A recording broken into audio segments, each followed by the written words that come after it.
ಪ್ರೀತಿಯುಳ್ಳ ದೇವಜನರೇ, ನಿಮ್ಮೆಲ್ಲರಿಗೂ ಯೇಸು ಕ್ರಿಸ್ತನ ಶ್ರೇಷ್ಠವಾದ ನಾಮದಲ್ಲಿ ವಂದನೆಗಳು. ಶಾಲೋಮ್, ನಿಮಗೆ ಸಮಾಧಾನವಾಗಲಿ. ಈ ದಿನ ದೇವರ ವಾಕ್ಯದ ಜ್ಞಾನಕ್ಕಾಗಿರುವಂಥ ವಿಷಯ, ಸಾಧ್ಯವಾದಷ್ಟು ಇನ್ನೊಬ್ಬರಿಗೆ ಬೆಳಕಾಗಿರೋಣ. ಅದಕ್ಕೆ ಆಧಾರವಾಗಿ ಮತ್ತಾಯನು ಬರೆದ ಸುವಾರ್ತೆ 5ನೇ ಅಧ್ಯಾಯ 14ನೇ ವಚನ, ನೀವು ಲೋಕಕ್ಕೆ ಬೆಳಕಾಗಿದ್ದೀರಿ. ಯೇಸು ಸ್ವಾಮಿ ನಮ್ಮನ್ನು ನೋಡಿ ಹೇಳುತ್ತಿದ್ದಾರೆ, ನೀವು ಲೋಕಕ್ಕೆ ಬೆಳಕಾಗಿದ್ದೀರಿ.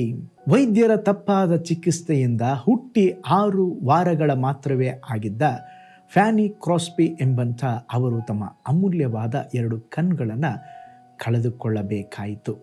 ಯಾರ ನಿಮಿತ್ತ? ವೈದ್ಯರ ಮಾಡಿದ ತಪ್ಪಿನ ನಿಮಿತ್ತವಾಗಿ.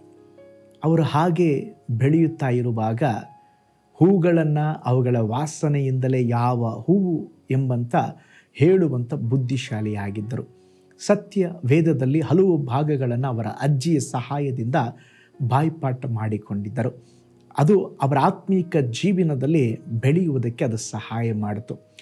ಅವರಿಗೆ ಕಣ್ಣಿಲ್ಲದೆ ಇದ್ದರೂ ಕೂಡ ತನ್ನ 15ನೇ ವಯಸ್ಸಿನಲ್ಲಿ ಕಣ್ಣಿಲ್ಲದವರ ಶಾಲೆಯಲ್ಲಿ ಓದಿ ಬೆಳೀಲಿಕ್ಕೆ ಅವರಿಗೆ ಸಹಾಯವಾಯಿತು. ಅವರು ವಿದ್ಯಾಭ್ಯಾಸವನ್ನು ಮುಗಿಸಿ ಸಮರ್ಪಣೆಯ ಶಿಕ್ಷಕಿಯಾಗಿ ಕೆಲಸವನ್ನು ಮಾಡಲಿಕ್ಕೆ ಆರಂಭಿಸಿದರು.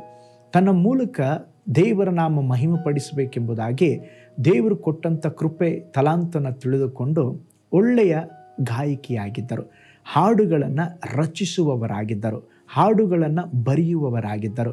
ಸುಮಾರು 8,000ಕ್ಕೂ ಹೆಚ್ಚು ಯೇಸು ಸ್ವಾಮಿಯ ಆರಾಧನೆಯ ಗೀತೆಗಳನ್ನು, ಹಾಡುಗಳನ್ನು ರಚಿಸಿ ಸಂಗೀತವನ್ನು ಹೊಂದಿಸಿ ಕರ್ತನ ನಾಮವನ್ನು ಮಹಿಮೆಪಡಿಸಿದ್ದಾರೆ. ಇವತ್ತಿಗೂ ಕೂಡ ಅವರು ಆ ಹಾಡುಗಳನ್ನು ಅನೇಕ ಸಭೆಗಳಲ್ಲಿ ಹಾಡುತ್ತಾ ಕರ್ತನ ನಾಮವನ್ನು ಮಹಿಮೆಪಡಿಸುತ್ತಾ ಇದ್ದಾರೆ. ನೋಡ್ರಿ, 2 ಕಣ್ಗಳು ಇಲ್ಲ, ದೃಷ್ಟಿ ಇಲ್ಲ, ಆದರೂ ಕೂಡ ಎಷ್ಟೋ ಹಾಡುಗಳನ್ನು ಬರೆದು ಅವರ ಜೀವಿತದ ಮೂಲಕವಾಗಿ ದೇವರ ನಾಮವನ್ನು ಮಹಿಮೆ ಪಡಿಸಿದ್ದಾರೆ. ಅನೇಕ ಹಾಡುಗಳು, ಅತ್ಯದ್ಭುತವಾದಂಥ ಅನೇಕ ಹಾಡುಗಳನ್ನು ಅವರು ಬರೆದು ಕರ್ತನ ನಾಮವನ್ನು ಮಹಿಮೆಪಡಿಸಿದ್ದಾರೆ. ನೋಡ್ರಿ, ಅವರಿಗೆ ಕಣ್ಣು ಇರಲಿಲ್ಲ, ದೃಷ್ಟಿ ಇರಲಿಲ್ಲ, ಆದರೆ ಅನೇಕ ಜನರಿಗೆ ಬೆಳಕಾಗಿ, ಸ್ತೋತ್ರ, ದೇವರ ಮಹಿಮೆಗಾಗಿ ಜೀವಿಸಿದರು. ಬೈಬಲಲ್ಲಿ ಕೂಡ ನೋಡ್ರಿ, ಬಾರ್ತಿಮಾಯ ಎರಿಕೋವಿನ ಸಮೀಪದಲ್ಲಿ ಅವನು ಭಿಕ್ಷೆ ಬೇಡುತ್ತಾ ಇದ್ದ.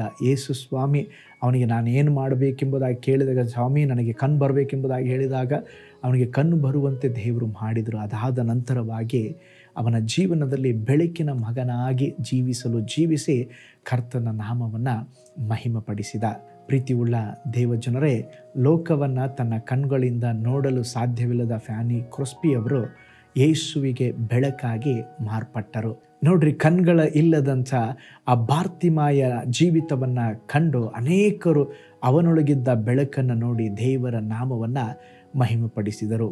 ಈ ಲೋಕದಲ್ಲಿ ಅನೇಕರು ಯೇಸು ಇಲ್ಲದೆ ಜೀವಿಸುತ್ತಾ ಇದ್ದಾರೆ. ಪಾಪ, ಶಾಪ, ವ್ಯಾಧಿ, ಕಣ್ಣೀರು, ಹೋರಾಟಗಳೆಂಬ ಕತ್ತಲೆಯಲ್ಲಿ ದಿನದಿನವೂ ಸ್ತೋತ್ರ ಸತ್ತು ಬದುಕುತ್ತಾ ಇದ್ದಾರೆ. ನಮ್ಮನ್ನು ಕತ್ತಲೆಯಿಂದ ಬಿಡಿಸಿ ರಕ್ಷಣೆ ಎಂಬ ಬೆಳಕಿನ ಕಡೆಗೆ ತಿರುಗಿಸಿದ ಹಾಗೆ ನಾವು ಸಹ ಅನೇಕರಿಗೆ ಬೆಳಕಿನ ಕಡೆಗೆ ಕರೆತರೋಣ, ಬೆಳಕಾಗಿ ಮಾರ್ಪಡೋಣ. ಅದಕ್ಕೆ ಯೇಸು ಸ್ವಾಮಿ ಹೇಳಿದರು, ನೀವು ಲೋಕಕ್ಕೆ ಬೆಳಕಾಗಿದ್ದೀರಾ. ದೇವರೇ, ನಾನು ಈ ಲೋಕಕ್ಕೆ ಬೆಳಕಾಗಿ ದೇವರೇ ಜೀವಿಸಬೇಕು, ನನಗೆ ಕೃಪೆ ಕೊಡ್ರಿ ಎಂಬುದಾಗಿ ನಾವು ಪ್ರಾರ್ಥನೆ ಮಾಡಿಕೊಳ್ಳೋಣ.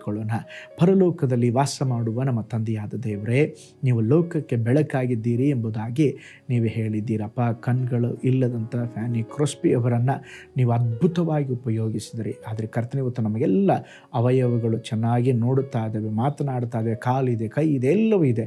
ದೇವರೇ, ನಾವು ಸಹ ನಮ್ಮ ಜೀವಿತದ ಮೂಲಕ ನಿನ್ನ ನಾಮವನ್ನು ಘನಪಡಿಸಲಿಕ್ಕೆ, ನಿನ್ನ ಪ್ರೀತಿಯನ್ನು ಸಾರಿ ಹೇಳಲಿಕ್ಕೆ, ಈ ಲೋಕಕ್ಕೆ ಉಪ್ಪಾಗಿ ಬೆಳಕಾಗಿ ದೇವರೇ ನಾವು ಜೀವಿಸಲಿಕ್ಕೆ ನಮಗೆ ಕೃಪೆ ಕೊಡ್ರಿ. ದೇವರೇ, ಈ ವಿಡಿಯೋನ ವೀಕ್ಷಿಸಿದ ಪ್ರತಿಯೊಬ್ಬರನ್ನ ಬ್ಲೆಸ್ ಮಾಡಿರಿ.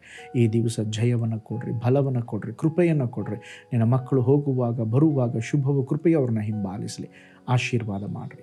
ಪ್ರಾರ್ಥನೆ ಕೇಳಿದ ಪ್ರೀತಿಗಾಗಿ ಸ್ತೋತ್ರ, ಯೇಸುವಿನ ಹೆಸರಿನಲ್ಲಿ ತಂದೆಯೇ, ಆಮೇನ್, ಆಮೇನ್. Praise the lord. ಪ್ರೀತಿಯುಳ್ಳ ದೇವಜನರೇ, ಈ ಲೋಕಕ್ಕೆ ಬೆಳಕಾಗಿ, ಈ ಲೋಕಕ್ಕೆ ಉಪ್ಪಾಗಿ, ದೇವರ ಮಹಿಮೆಗಾಗಿ ಪ್ರಕಾಶಿಸಿ ಜೀವಿಸೋಣ. ದೇವರು ನಿಮ್ಮನ್ನು, ನಿಮ್ಮ ಕುಟುಂಬವನ್ನು ಬ್ಲೆಸ್ ಮಾಡಲಿ. ನಾಳೆ ಮತ್ತೊಂದು ದೈನಂದಿನ ಧ್ಯಾನದಲ್ಲಿ ನಾನು ನಿಮ್ಮನ್ನು ಸಂಧಿಸ್ತೇನೆ. ನಾನು ನಿಮ್ಮ ಪ್ರೀತಿಯ ಸೇವಕ pastor Paul Joy. God bless you all.